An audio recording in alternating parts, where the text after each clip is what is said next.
Hello, and welcome back to another episode of Cakes and Fresh Bakes. If you love the recipes I've shared, click the like and subscribe buttons on your screen. This ensures you catch every new recipe.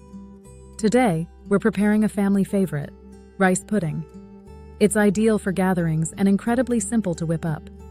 To start, preheat your oven to 180 degrees Celsius and grease a large oven-proof dish.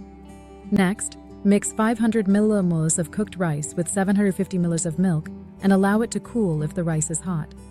In another bowl, beat 6 large eggs. To the eggs, add in 75 milliliters of melted butter, 2 sticks of cinnamon, 3 cardamom seeds, 5 milliliters of vanilla essence, 175 milliliters of plain yogurt, and 250 milliliters of sugar. Combine this mixture with the rice and mix thoroughly. Pour it into your greased dish and bake for around 40 minutes, or until it turns golden brown on top and is set. Serve in a bowl and enjoy.